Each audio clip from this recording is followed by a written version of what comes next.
अस्सलाम वालेकुम everyone, welcome back to Crochet world.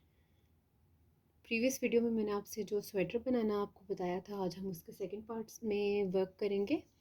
और जैसा कि मैंने आपको बताया था कि हमने 7 रोज़ बनाई और 8th रो हमने बनाई, जिसमें हमने स्लीव्स को अलग कर लिया और हम बॉटम की तरफ अब वर्क करते जाएंगे। अभी मेरे पास 9th रो आ जाएगी। 9th रो का हम स्टार्ट कैसे करेंगे, सिंपल ईजी मेथड है, लेकिन मेरी चॉइस थी कि मैं आपको कंप्लीट स्वेटर के बारे में बताऊँ।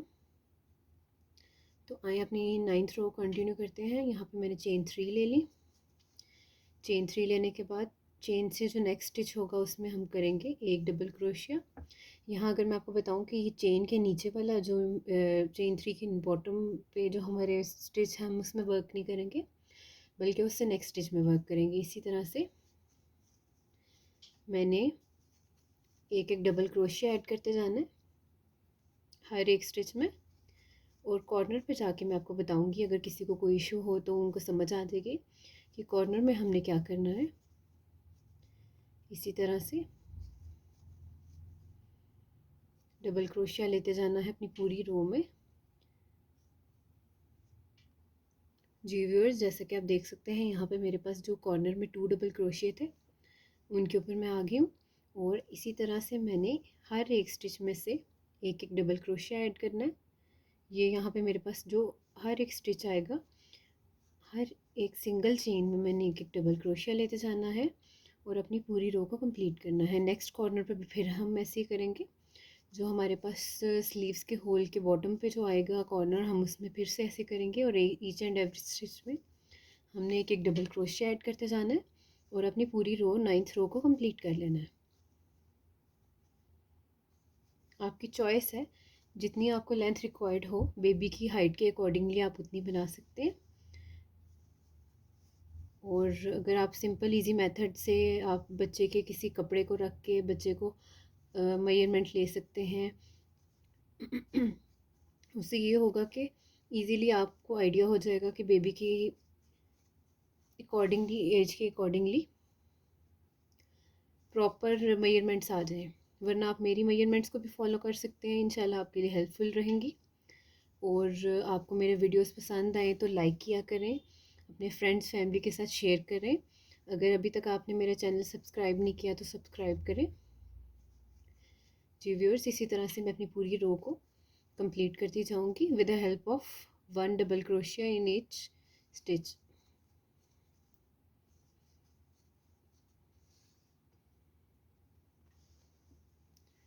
और अब मेरी बॉटम की तरफ वर्क होना स्टार्ट हो गया। जी व्यूअर्स, जैसा कि आप देख सकते हैं मैं अपनी नेक्स्ट साइड पे आ गई हूँ, स्लीव्स के बॉटम पे। इसी तरह से मैं इस स्टिच में जो हमारे सेंटर में एक शो हो रहा है, इस स्टिच में भी ऐसे ही डबल क्रोशिया ऐड करूँगी और next each and every stitch में डबल क्रोशिया ऐड करते अपनी रो को कंप्लीट करूँगी। इसी मेथड से मैं अपनी रो को कंप्लीट करती जाऊँगी।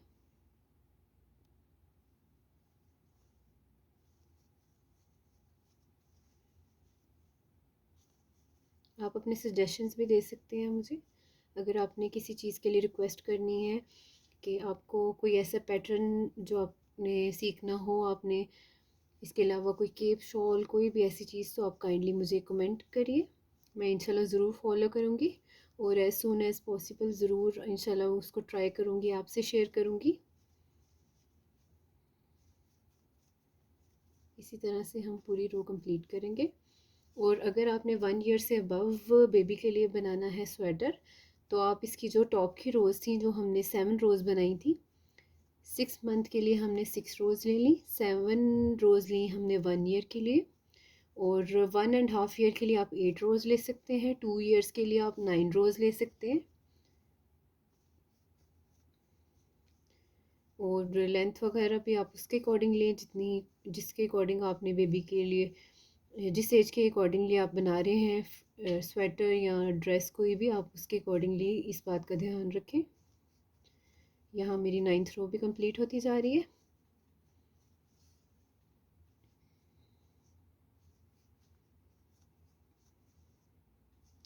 अगर आपने ऑर्डर करना हो तो आप मेरे पेज पे विज़िट कर सकते हैं। मेरा फेसबुक पे पेज है क्रोशे वर्ल्ड के नेम से। इसके अलावा मेरा इंस्टाग्राम पे पेज है और मैं अपना व्हाट्सएप नंबर भी पिन कर दूँगी, आप वहाँ मुझे ऑर्डर कर सकते हैं। अगर आपने ऑर्डर करना हो तो आप मुझे बता सकते हैं, आप मेरे से वूल बाय कर सकते हैं, किसी भी टाइप का क्रोशिया निटिंग से रिलेटेड मटेरियल बाय कर सकते हैं, वूल बाय कर सकते हैं। मैगज़ीन्स भी होते हैं हमारे पास, आप वो ले सकते हैं, जो आपको गाइडलाइन दे सकता है बिगनर्स के लिए। Crochet hook, knitting needles, each and everything आपको मिल सकती है हमारे से। इसी तरह से मैंने बातों बातों में नेक्स्ट रो भी स्टार्ट कर ली। यहाँ पे मेरे पास ये 10th रो है, इसके लिए मैंने चेन 3 ली। चेन 3 लेने के बाद मैंने एज इट इज़ पूरी रो कंप्लीट करते जानी है। और इसी मेथड के अकॉर्डिंगली अगर मैं आपको बताती जाऊँ साथ साथ कि यहाँ पे मैंने आगे कितनी रोज़ करनी है। जी, यहाँ पे मैंने 10th रो स्टार्ट की है। इसी तरह से यहाँ से मैंने स्टार्ट किया 3 चेन से, और थ्रू आउट एंड मैं डबल क्रोशिया करती जाऊँगी और नेक्स्ट साइड तक पहुँच जाऊँगी। इसी तरह से नेक्स्ट मैंने 10 और रोज़ करनी है, तो ऑलमोस्ट 20 रोज़ हो जाएंगी मेरी, 10 ये रोज़ और 10 बॉटम से, तो मेरा स्वेटर की लेंथ कंप्लीट हो जाएगी। आपकी चॉइस है, आप 20 ले सकते हैं रोज़, 18 रोज़ ले सकते हैं, जितनी आपको लेंथ रिक्वायर्ड है स्वेटर की आप उतनी ले सकते हैं। और अगर मैं यहाँ पे आपको एक पॉइंट की बताऊँ कि ये बेसिक हमारा वही स्वेटर का पार्ट है जिसके नीचे हम फ्रॉक बना सकते हैं।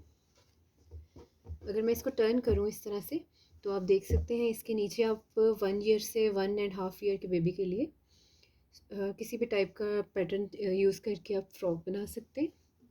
तो ये बेसिक हमारा ये टॉप है, इस पे हम वर्क करके बॉटम में हमारी चॉइस है, अगर हम स्वेटर बना लें, आप इसको जैकेट ले के चल सकते हैं या किसी भी फ्रॉक की टॉप ले सकते हैं। तो ये एक बेसिक आपको मैंने आइडिया दे दिया, आप इसको कंटिन्यू करें और आपकी चॉइस है, अगर आप इसके साथ स्वेटर बनाना चाहें, फ्रॉक बनाना चाहिए या किसी फ्रॉक के ऊपर जैकेट बनाना चाहिए, आपकी चॉइस है। यहाँ इंशाल्लाह मैं इसके साथ फुल स्लीव्स ऐड करूँगी, एक प्रॉपर स्वेटर होगा अच्छी लेंथ वाला, और मैं आपसे कंप्लीट इसका लुक शेयर करूँगी। यहाँ पे मेरी 10th रोज़ स्टार्ट होगी। अब 10 मोर रोज़ मैं करूँगी क्योंकि मुझे 10 रोज़ की लेंथ चाहिए और 10 रोज़ की। उसके बाद मैं आपसे आपको बताती हूँ कि नेक्स्ट हमने क्या करना है। जी व्यूअर्स, यहाँ पे मैंने इसकी 17 रोज़ की हैं, और मैंने सोचा मैं एक आपको भी आइडिया दे देती हूँ इसके बारे में। अगर आप 0 to 6 मंथ का स्वेटर बनाएंगे इसी डिज़ाइन से, तो यहाँ पे 17 रोज़ काफ़ी होंगी। अगर आप 6 मंथ के लिए बना रहे हैं तो आप इसी को फॉलो करें और 17 या 18 रोज़ तक कंप्लीट कर लें। और अगर हम मेजरमेंट्स की बात करें तो मैं आपको इसकी लेंथ मेजरमेंट्स में बता देती हूँ। यहाँ पे ये 10 इंचज़ इसकी मेजरमेंट आ रही है, तो 1 ईयर के लिए कम है, इसको मैं आगे कंटिन्यू करूँगी। इसकी मैं 18, 19, 23 रोज़ बनाऊँगी। तो मैंने सोचा मैं साथ साथ आपको आइडिया दे देती हूँ, और यहाँ पे फिर इंशाल्लाह मैं आपको और इसकी एजिंग बॉर्डर के बारे में बताऊँगी कि हम वो कैसे करेंगे। अगर इसकी विड्थ के बारे में हम बात करें तो वो भी मैं आपको बता देती हूँ कि शोल्डर टू शोल्डर ये है 11.5 इंचज़,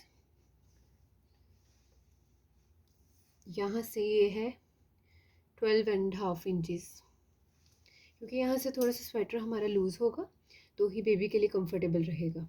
और एजिंग करने के बाद जब हम इसको एक दूसरे के ऊपर रखेंगे, यहाँ पे बटन जो हमारे बटन होल्स वगैरह को, तो हमारा बड़ा अच्छा सा ये सेटअप बन जाएगा।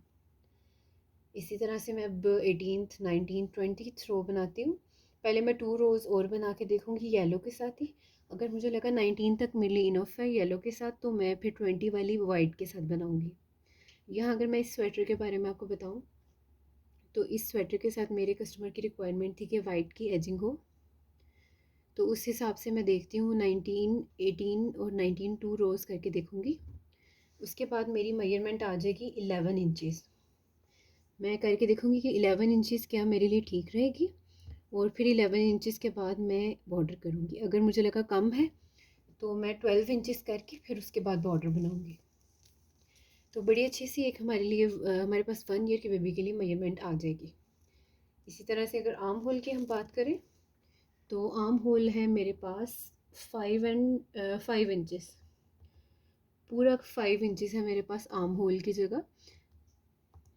1 ईयर के हिसाब से बड़ी अच्छी मेजरमेंट आ गई है। इसी को आप फॉलो करें, इंशाल्लाह आपकी चीज़ बड़ी अच्छी बन जाएगी।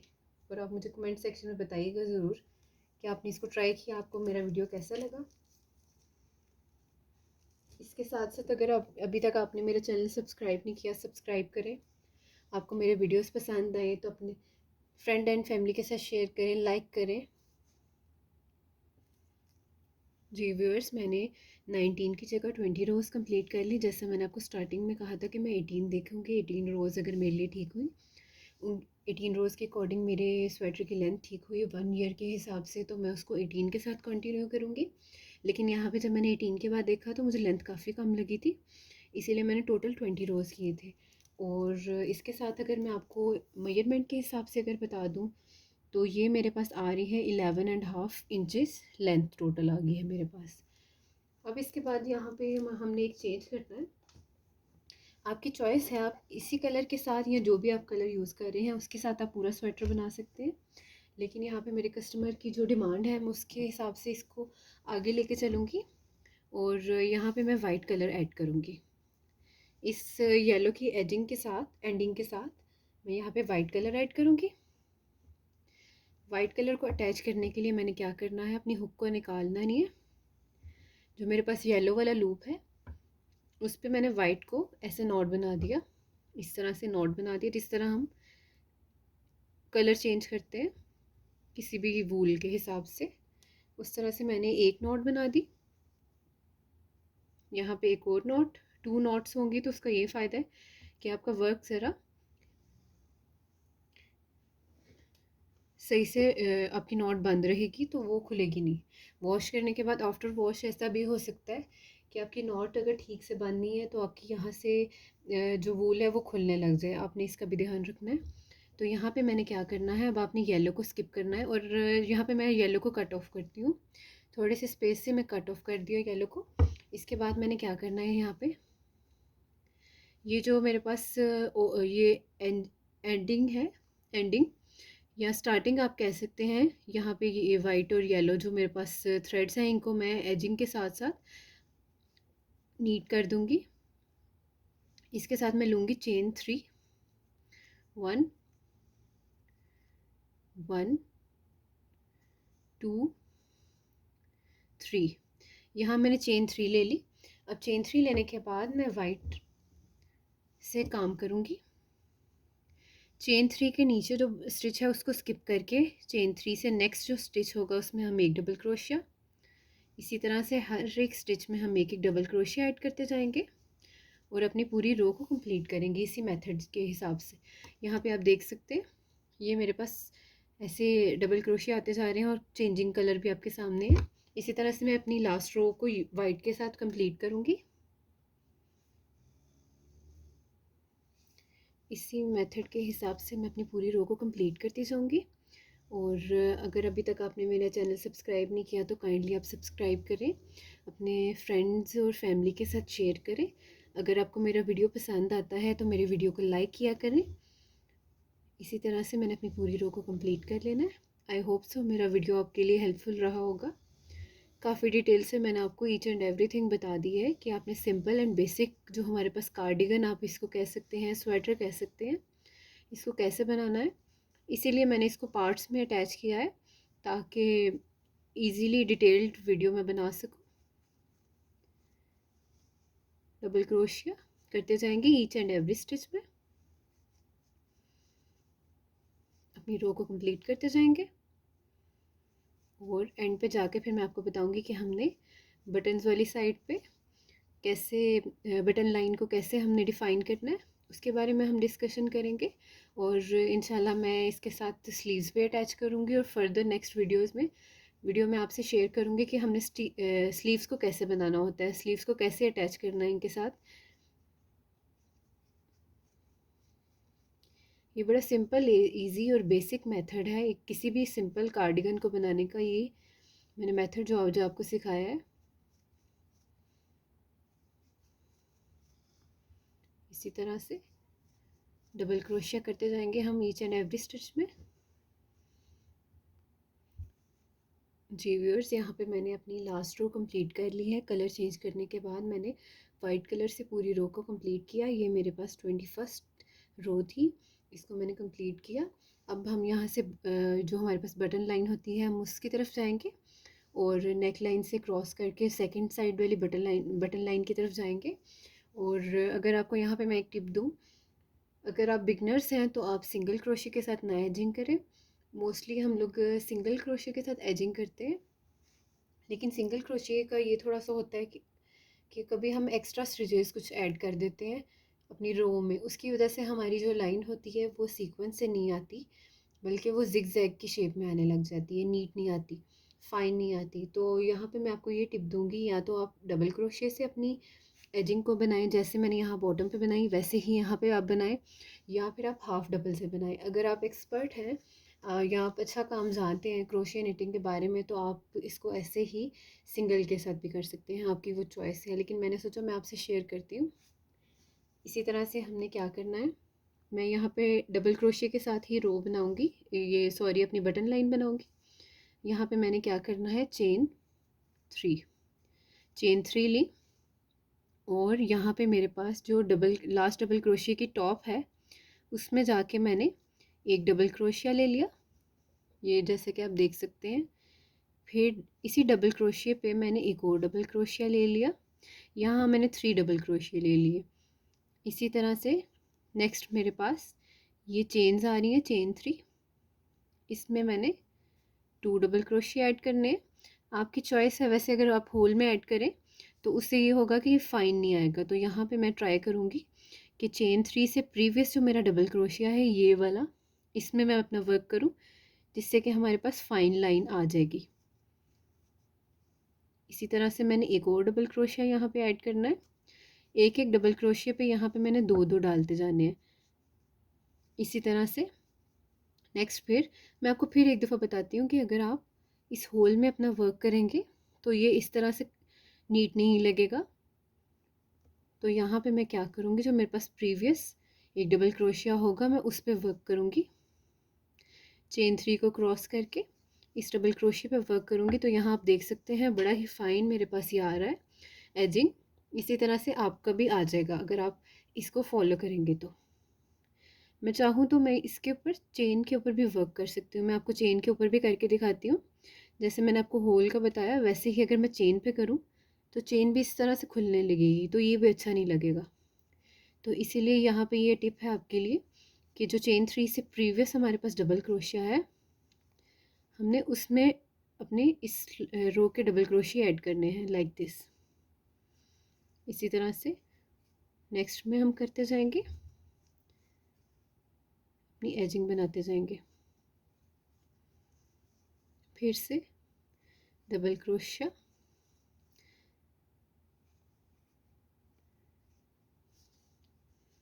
इसी तरह से हमने एक एक पे 2 डबल क्रोशिया डालते जाने हैं, इस तरह से। यहाँ पे फिर एक डबल क्रोशिया, ये डबल क्रोशिया। तो अगर मैं आपको ऐसे रख के भी दिखाऊं तो बड़ी अच्छी सी इसकी शेप, बड़ी नीटनेस सी इसको आपको शो हो रही होगी। इसी तरह से आपने ये पूरी रो कंप्लीट करनी है टिल यहाँ टॉप तक, फिर मैं आगे आपको बताऊंगी कि आगे आपने क्या करना है। जी व्यूअर्स, आप देख सकते हैं मैंने पूरी अपनी ये रो कंप्लीट की है और अल्हम्दुलिल्लाह से बड़ी नीट फाइन लाइन इसकी आई है। अब इसके बाद मैंने टॉप पे नेक लाइन पे वर्क करना है, उसके लिए मैंने फिर से लेनी है चेन 3, 1 2 3 चेन्स। और ये जो हमारे पास टॉप है डबल क्रोशिया का, यहाँ पे इसके अंदर हमने एक डबल क्रोशिया लिया, और इसी तरह से इस डबल क्रोशिया के ऊपर मैंने 2 मोर डबल क्रोशिया लेने हैं। टोटल हमारे पास 3 हो गए, सॉरी मैंने यहाँ पे एक ले लिया था, अब दूसरा लिया है, टोटल हमारे पास 3 हो गए। अगर हम चेन 3 को काउंट करें तो यहाँ पे हमारे पास चेन 3 और 2 डबल क्रोशिया हो गए एक डबल क्रोशिया के ऊपर। इसी तरह से मैंने नेक्स्ट हर चेन में एक एक डबल क्रोशिया लेते जाना है, इसी तरह से एक एक डबल क्रोशिया लेते जाना है और कॉर्नर तक जाना है। इस तरह से यहाँ पे एक डबल क्रोशिया, हर एक स्टिच में एक एक डबल क्रोशिया लेंगे, फिर से एक डबल क्रोशिया, यहाँ पे हर एक स्टिच में हर एक जी व्यूअर्स, यहाँ पे मैंने 10 डबल क्रोशिया ले लिए। चेन 3 को मैंने यहाँ काउंट नहीं किया, उसके अलावा मैंने 10 डबल क्रोशिया ले लिए। अब यहाँ मेरे पास कॉर्नर आने लगा है। कॉर्नर से पहले मेरे पास एक स्टिच है, उसमें मैंने क्या करना है, यहाँ पे मैंने अब स्टिचेस को कम करना है। यहाँ मैंने इनकम्प्लीट डबल क्रोशिया लिया है। इसी तरह से कॉर्नर में हमने एक लिया, कॉर्नर से नेक्स्ट, यानी 3 स्टिचेस में हमने किया, इनको कम किया। तीनों को एक करेंगे तो यहाँ पे हमारे पास डिक्रीजेज आ जाएंगे। इसी तरह हमने हर कॉर्नर पे डिक्रीजेज करने हैं। इसी तरह से नेक्स्ट मैंने अब कॉर्नर से पहले डबल क्रोशिया करते जाने हैं हर एक स्टिच में। इसी तरह से मैं डबल क्रोशिया करती गई। मैं आपको काउंट करके बताती हूँ कि यहाँ पे मेरे पास कितने डबल क्रोशिया आ जाएंगे। उसके बाद फिर हमने कॉर्नर के डिक्रीजेस करने हैं। डिक्रीजेस हमने किए हैं 3 चेन्स पे। अब यहाँ पे आपको मैं काउंट करके बताती हूँ कितने मेरे पास डबल क्रोशिया आए हैं। 1 2 3 4 5 6 7 डबल क्रोशिया। अब मेरे पास कॉर्नर से पहले का लास्ट स्टिच है, उसमें मैंने जाना है, डिक्रीज़ करना है। डिक्रीज़ करने के लिए हमने इनकम्प्लीट डबल क्रोशिया करना है। तो 3 स्टिचेस में मैंने इस तरह से डिक्रीज़ किए। अब बैक साइड आ गया हमारी। अब बैक साइड में हमने ऐसे ही डबल क्रोशिया करते जाना है नेक्स्ट कॉर्नर तक। इसी तरह से डबल क्रोशिया करते जाएंगे नेक्स्ट कॉर्नर तक। उसके बाद से फिर हमने कॉर्नर में फिर से डिक्रीजेस करने हैं। इससे हमारी नेक लाइन थोड़ी साथ लग जाएगी, या थोड़ा सा अगर हमारा नेक लाइन बड़ा होता है साइज़ में, तो इन डिक्रीजेस की वजह से वो बड़ा अच्छा सा नेक के साथ एडजस्ट हो जाता है, और जो थोड़ी बहुत कमी बेशी होती है वो भी हमारी रिक्वायरमेंट के मुताबिक पूरी हो जाती है। तो यहाँ पे हम जो डिक्रीजेस करते हैं कॉर्नर में, ये हमारे लिए काफ़ी हेल्पफुल रहते हैं। इससे हमारी नेक लाइन का साइज़ बड़ा अच्छा और रीज़नेबल सा हो जाता है। जी, यहाँ पे मेरे पास नेक्स्ट कॉर्नर आ गया। इसके लिए फिर से मैंने यहाँ पे 3 स्टिचेस को एक कर लिया, तो मेरे पास डिक्रीज़ बड़ा अच्छा सा हो जाएगा। इसी तरह से मैंने डिक्रीज़ कर लिया 3 स्टिचेस का। इसके बाद नेक्स्ट 7 स्टिचेस मैंने किए डबल क्रोशिया के। 1 2 3 4 5 6 7। अब 7 के बाद मैंने एक करना है कॉर्नर की स्टिचेस, यानी 3 स्टिचेस को मैंने एक कर लेना डिक्रीज़ करके। तो यहाँ पे मेरे पास बड़ा अच्छा सा कॉर्नर बन जाएगा इस तरह से। अब मैंने फ्रंट के स्टिचेस को डबल क्रोशिया की हेल्प से करते जाना है और बटन लाइन की तरफ वर्क करना है। बटन लाइन पे भी सेम एज इट इज़ हमने वर्क करना है, जिस तरह हमने प्रीवियस साइड पे किया था उसी तरह से हमने सेकंड साइड पे भी वैसे ही करना है। जैसे हमने पिछली साइड पे किया था उसी तरह से हम इस साइड पे भी करेंगे। और ये मेरे पास लास्ट 2 डबल क्रोशिया आएंगे यहाँ पे इस तरह से। लास्ट 2 डबल क्रोशिया मैंने वर्क कर लिए। इसी तरह से अगर मैं आपको यहाँ पे दिखा दूँ तो ये मेरी एक कंप्लीट साइड है, और यहाँ पे मैंने भी एजिंग करनी है। तो यहाँ पे आप नेक लाइन की भी स्टिचेस देख सकते हैं, बड़े अच्छे से इसके स्टिचेस आ चुके हैं। जी, अगर मैं नेक लाइन के ज़रा क्लोज करके आपको दिखाऊं तो आप देख सकते हैं यहाँ पे हमारा नेक लाइन बड़े अच्छे से हमारे स्वेटर के अकॉर्डिंगली है। इसका साइज़ ज़रा भी बड़ा नहीं लग रहा, बिल्कुल एडजस्ट हो चुका है। इसी तरह से हमने एक साइड बना ली। अब सेकंड साइड को हम बनाएंगे, और उसके बाद मैं आपको कंप्लीट इसकी लुक दिखाती हूँ। जी व्यूअर्स, यहाँ पे मेरा स्वेटर कंप्लीट हो चुका है, और यहाँ पे जैसे आप देख सकते हैं कुछ थ्रेड्स वगैरह हैं, इनको मैं इंशाल्लाह कंप्लीट करके कवर करके तो कंप्लीट इसकी लुक शेयर करूँगी आपसे। और इसके अलावा अब आप देख सकते हैं इसकी एजिंग, इसकी नीटनेस सब आपके सामने है। आप ट्राई करिएगा, मुझे कमेंट में ज़रूर बताइएगा। आपको मेरा वीडियो पसंद आया हो तो इसको लाइक करें, शेयर करें, सब्सक्राइब करें। दुआ में ज़रूर याद रखा करें। नेक्स्ट वीडियो तक अल्लाह हाफिज़, अपना ख्याल रखें।